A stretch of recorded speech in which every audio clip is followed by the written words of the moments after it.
69 ఉద్యమం రక్తసిక్తమైపోయిన తర్వాత 369 మంది బిడ్డల్ని కర్కశంగా కాంగ్రెస్ బలి తీసుకున్న తర్వాత ఏ ఇందిరమ్మ రాజ్యం అని చెప్తున్నారో ఆ ఇందిరమ్మనే 369 మంది బిడ్డల్ని కాల్చి చంపించింది.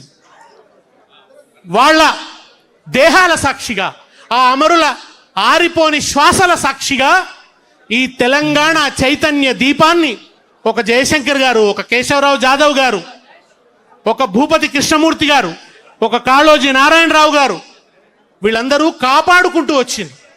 ఈ దీపం ఆరిపోకుండా నిరంతరం తెలంగాణకు జరుగుతున్న అన్యాయాన్ని గుర్తు చేస్తూ వచ్చిండ్రు. ఎవరో ఒకరు రాకపోతారా, ఈ దీపాన్ని పెను జ్వాలగా మార్చకపోతారా అని. అగో అప్పుడు వచ్చిండు. ఏప్రిల్ 27, 2001 రోజున వచ్చిండు ఒక బక్కపలుచని మనిషి. అందరు ఏమనుకున్నారంటే గాలి వస్తే ఎగిరిపోయేట ఆయన ఈయనతో ఏమవుతుందని అనుకున్నారు. కానీ ఆయన తనకు తానే ఒక ప్రభంజనమై తెలంగాణను తుఫాన్ లాగా చుట్టుముట్టిండు. ఆయనే కేసీఆర్. 3 అక్షరాల విస్ఫోటనం. ఆరిపోయిన అమరుల శ్వాసలు ఈ భూమిలో నిక్షిప్తమైతే వాటిని ఆటం బాంబులు చేసి మళ్ళీ పేల్చి విస్ఫోటనాన్ని సృష్టించినటువంటి వాడు కేసీఆర్. తెలంగాణ ఉద్యమానికి రాజకీయ రూపం ఇచ్చిన వాడు కేసీఆర్. రాజకీయ వ్యక్తీకరణ ఇచ్చినటువంటి వాడు కేసీఆర్. తెలంగాణ డిమాండ్ ఎన్నికలను ప్రభావితం చేసే స్థాయికి తీసుకుపోయిన వాడు కేసీఆర్. ఇక్కడ చంద్రబాబు నాయుడు, అక్కడ వాజ్పేయి. బలమైనటువంటి రాజ్యం. చంద్రబాబు ప్రతాపానికి అడ్డు లేదప్పుడు. అటువంటి దశలో సవాల్ చేసి పార్టీ పెట్టిన మొనగాడు కేసీఆర్.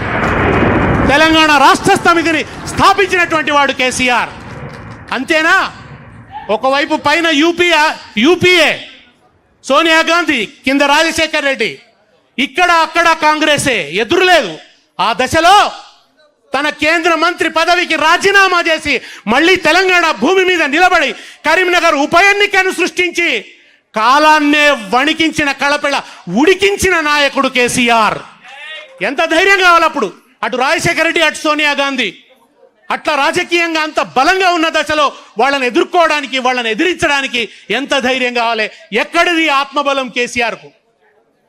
ఎక్కడిది శక్తి కేసీఆర్కు? ఎక్కడి నుంచి వచ్చింది? అది ఎక్కడి నుంచి వచ్చిందంటే తెలంగాణ ప్రజల హృదయాల్లో 60 సంవత్సరాలుగా కళపెళ్ళ ఉడుకుతున్నటువంటి స్వరాష్ట్ర సాధన ఆకాంక్షనే ఆయన బలంగా మారింది.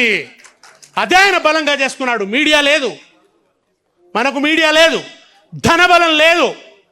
ఏమున్నాయా అంటే డప్పులు కొట్టుకుంటూ వచ్చే కళాకారులు ఉన్నారు, పుస్తకాలు పట్టుకొని వచ్చే మేధావులు ఉన్నారు. ఒక విద్యాసాగర్ రావు గారు నీళ్లు నిజాలు, ఏ నదిలో ఎట్లా అన్యాయం జరిగిందో తెలంగాణ బిడ్డలకు, టీఎంసీలు అంటే ఏంది, క్యూసెక్కులు అంటే ఏంది, ఓ అద్భుతమైనటువంటి చైతన్యాన్ని కలిగించిండు. అనేక మంది మేధావులతో అనుబంధం పెట్టుకున్నాడు కేసీఆర్. కళాకారులతో అనుబంధం పెట్టుకున్నాడు కేసీఆర్. డాక్టర్లతో అనుబంధం, లాయర్లతో అనుబంధం, తెలంగాణలోని ప్రతి సమూహంతో అనుబంధాన్ని పెట్టుకొని ఓ అద్భుతమైనటువంటి పోరాటాన్ని నిర్మించి ఢిల్లీ పీఠాన్ని గజగజ వణికించి ఇటు పార్లమెంటు, అసెంబ్లీ ప్రతి ఇటుక పెళ్ళ కూడా వణికిపోయేలాగా ప్రళయ గర్జన చేసి చివరికి ఎన్నికలకు ముందు జై తెలంగాణ, ఎన్నికలకు ముందు నై తెలంగాణ అనే కుట్రను అమలు చేస్తుంటే పదవులు పణంగా పెట్టడమే కాదు, ప్రాణాన్ని కూడా పణంగా పెడతానని కేసీఆర్ చచ్చుడో తెలంగాణ వచ్చుడో అని రణనినాదం చేసి తన ప్రాణాన్ని పణంగా పెట్టి అద్భుతమైన నిరాహార దీక్ష చేసి యావత్ తెలంగాణను ఒక్కటి చేసి ఒక భూకంపాన్ని సృష్టించినటువంటి వాడు కేసీఆర్. కేసీఆర్ కేంద్రంగానే ఈ అల్పపీడనం అంతా అల్లుకున్నది. ఈ తుఫాన్ అంతా కూడా ఆయన కేంద్రంగానే. టీఆర్ఎస్ ఓడిపోతే అయిపోయింది తెలంగాణ. ఎన్ని దెబ్బలు! అసలు కరీంనగర్ ఉప ఎన్నిక సవాల్ చేసినాడు, గుండెలు వణికినాయి. ఏమవుతుంది అని. మళ్ళా రాజీనామాలు చేస్తే అనుకున్న రిజల్ట్ రాలే. రెండవసారి చేస్తే ఇక అయిపోయింది తెలంగాణ అన్నారు. 2009లో అనుకున్న ఫలితాలు రాకుంటే అయిపోయింది కేసీఆర్, నేలమాళిగలకు పోయినట్టే అన్నారు. కానీ కేసీఆర్ ఒక ఫీనిక్స్ పక్షి. ఫీనిక్స్ పక్షిని చంపి కాలబెట్టినా అది మళ్ళలేస్తుంది, అది గ్రీకు పురాణాల్లో ఉంటుంది. అటువంటి ఫీనిక్స్ పక్షి కేసీఆర్ మళ్ళా అట్లా లేచిండు. మనిషిని కూడగట్టిండు, ప్రతి చేతిలో జమ్మాకు పెట్టిండు, కాగలిచ్చుకున్నాడు, అలాయ్ బలాయి తీసుకున్నాడు. అవసరమైతే ఒక మొత్తం పార్టీలందరినీ కూడా ముగ్గులోకి లాగిండు. ఆంధ్రలో వేర్లుండి తెలంగాణలో కొమ్మలు రెమ్మలున్న కరడుగట్టిన సమైక్యవాద పార్టీ చంద్రబాబు నాయుడుతో తెలంగాణ తీర్మానం చేయించిన ఘనత కేసీఆర్ది. ఎవరు చేయించగలరు? అది చేయించిన వాడు కేసీఆర్. కేసీఆర్ లేకుంటే తెలుగుదేశం పార్టీ తీర్మానం చేస్తుందా? బీజేపీ తీర్మానం చేయాల్సి వచ్చింది, కమ్యూనిస్ట్ పార్టీ తీర్మానం చేయాల్సి వచ్చింది. ప్రజల్లో ఉబుకుతున్న చైతన్యాన్ని, ప్రజలు ఎన్నికల ద్వారా ఇస్తున్న ఫలితాన్ని, వీటన్నిటిని ఒత్తిడిగా ప్రయోగించి ఒక్కొక్క పార్టీని గజగజ వణికేటట్టు చేసిండు.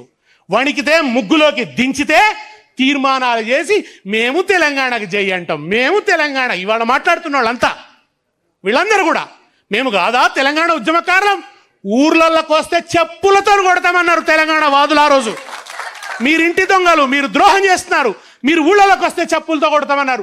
అప్పుడు వీళ్ళు తెలంగాణ అన్నారు, అప్పుడు వీళ్ళు పార్లమెంట్లో మాట్లాడినరు, అప్పుడు వీళ్ళు ఉద్యమాల్లోకి కలిసి వచ్చిండ్రు. అది కూడా అందరు కాదు, కొందరు. ఇవాళ వెళ్తున్నానైందైతే అప్పుడు కూడా రాలే.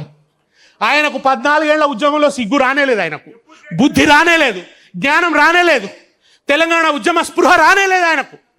ఒక్కనాడు జయశంకర్ సరసన నిలబడలే, ఒక్కనాడు విద్యాసాగర్ రావు గారి కరచాలనం చెయ్యలే. ఏదైనా ఉన్నదంతా కూడా చంద్రబాబు పాదాల దగ్గరనే మోకరిల్లి ఆ చంద్రబాబును తెలంగాణ మీద నీ స్టాండ్ ఏందని అడిగేటందుకు ఉద్యమకారులు పోతే ఉద్యమకారులను చంపేస్తానని రైఫిల్ ఎత్తిన ద్రోహి వాళ్ళ ముఖ్యమంత్రి. ఆ ద్రోహి ఇవాళ మళ్ళా తిరిగి తెలంగాణ అస్తిత్వం మీద మబ్బులు ముసురుకుంటే కోట లోపలుండి శత్రువులకు తలుపులు తెరిచినట్టు తలుపులు తెరుస్తున్నాడు. ఆ ద్రోహి వాళ్ళ విగ్రహాల పేరిట రాజకీయం చేస్తున్నాడు. ఎన్టీ రామారావు విగ్రహాలు చాలా కాలంగా తెలంగాణలో ఉన్నాయి, మనం పలగొట్టలే, మనమేం తీసేలే. కానీ వాళ్ళ పెడుతుంది ఎన్టీ రామారావు విగ్రహం మాత్రమే కాదు, ఎన్టీఆర్ విగ్రహం వెనుక ప్రతిష్ఠించదలుచుకుంది చంద్రబాబు నాయుడిని. చంద్రబాబు నాయుడు ప్రతిష్ఠించడం కోసం ఆ విగ్రహాల మాటున ఇవాళ రాజకీయం నడుస్తున్నది. ఇవాళ మళ్ళా గద్దలాడుతున్నాయి తెలంగాణ మీద. కేసీఆర్ అధికారంలో లేడు అంటే మళ్ళా గద్దలు తిరుగుతున్నాయి తెలంగాణ మీద, రకరకాల గద్దలు, మళ్ళా సినిమా గద్దలు. మళ్ళా ఈ గద్దలన్నీ కూడా ఇవాళ తెలంగాణ చుట్టూ ఆడుతున్న ఈ సందర్భంలో ఈ పుష్కర తెలంగాణ మనకు కొత్త కర్తవ్యాలను ఉపదేశిస్తున్నది, మనకు కొత్త పథాన్ని నిర్దేశిస్తున్నది.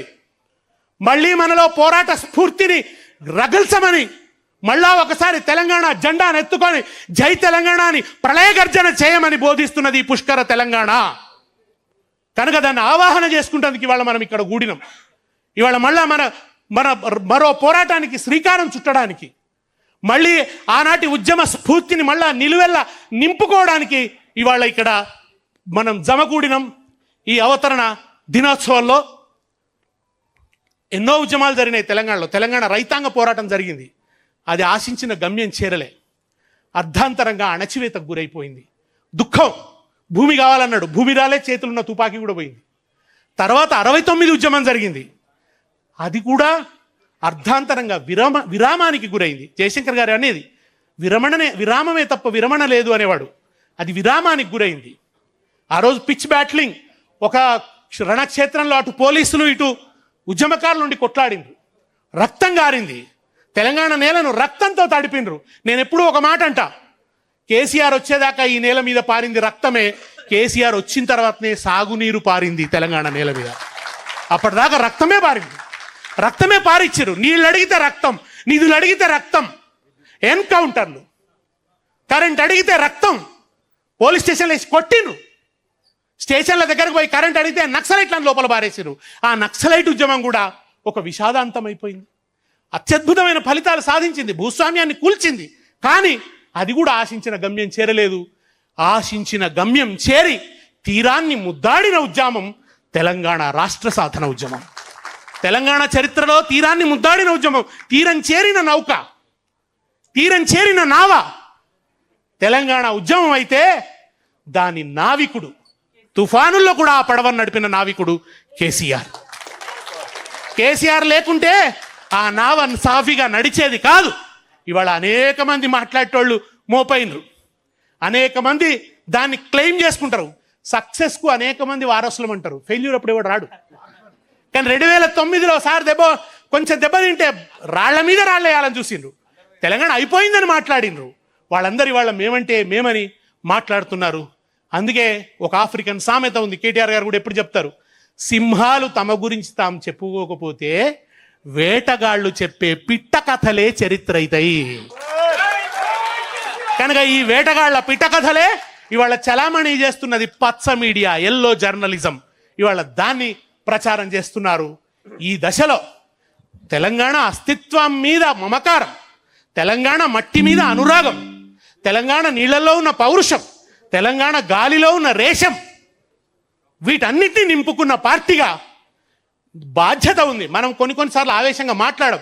అవతల వాళ్ళు అనుకుంటారు వీళ్ళు ఆవేశంగా కొంతమంది మంచిగా వచ్చారు, ఏ బాధ్యత లేనివాడు ఎట్లా పడితే అట్లా మాట్లాడతాడు. వాళ్ళది ఏం పోయింది, ఏమైనా మాట్లాడతాడు. కానీ ఏం మాట్లాడినా ఆచితూచి మాట్లాడాలి.